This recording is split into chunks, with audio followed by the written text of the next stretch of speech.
మళ్ళీ బీఆర్ఎస్ నుంచి మాగంటి సునీత గారికి టికెట్ కన్ఫర్మ్ అయిపోయింది. ఎవరైతే ఎమ్మెల్యే ఉండనో వాళ్ళ వైఫ్కి టికెట్ కన్ఫర్మ్ అయిపోయింది. ఇప్పుడు కాంగ్రెస్ నుంచి 3 పేర్లు వినిపిస్తున్నాయి, నవీన్ యాదవ్, అంజన్ కుమార్ యాదవ్, రోహిన్ రెడ్డి అని చెప్పేసి. సో ఈ ముగ్గుట్లో ఎవరికి టికెట్ ఇస్తే మంచిగా ఉంటుంది అనుకుంటున్నారు? ఎవరికంటే వాళ్ళ భార్యకి ఇస్తేనే మంచిది. ఇప్పుడు ఆయన గోపినాథ్ పోయిండు కదా, గోపినాథ్ బాగానే చేసిండు, చేసిన వరకు చేసిండు.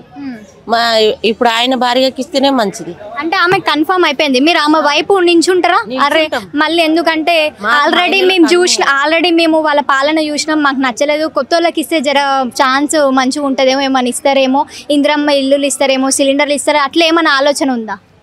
ఎవరు వచ్చినా అమ్మ మాకు పేదలకు మేలు చేస్తేనే మంచిది. వాళ్ళు వచ్చినా వీళ్ళు వచ్చినా మాకు పేదలకు మేలు చేయాలి. గోపీనాథ్ ఏమైనా చేసిండా జూబ్లీ హిల్స్ కి? కొన్ని చేసిండు, చేసిన వరకు కొన్ని చేసిండు. మంచి పేరు ఉందా అసలు ఆయనకి? ఉంది, గోపినాథ్కు ఉన్నది. గోపినాథ్కు మంచి పేరు వచ్చింది. వచ్చుట్లనే ఆయనకు కొన్ని పొడగొట్టుకుంటూ కొన్ని మంచి పేర్లు ఉన్నాయి. 1-2 పోవచ్చు కానీ కొన్ని మంచి పేర్లు అయితే ఉన్నాయి. నిలబడతారా మళ్ళీ? వాళ్ళ భార్యకి టికెట్ కన్ఫర్మ్ అయింది బీఆర్ఎస్ పార్టీ నుంచి, ఆమె వైపు నించోవాలనుకుంటున్నారా మీరు? ఆమెకు సపోర్ట్ చేస్తారా? సపోర్ట్ చేస్తాం కానీ మాకు పేదోళ్ళకైతే మంచిగా చేయాలి.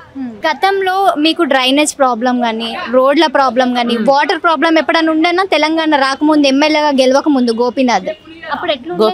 గోపీనాథ్ రాకముందు ముందుగాల ప్రాబ్లం ఉండే. ఏమేం ప్రాబ్లమ్స్ ఉండే అప్పుడు? డ్రైనేజ్ ప్రాబ్లం ఉండే, డ్రైనేజ్లు వచ్చినాయి.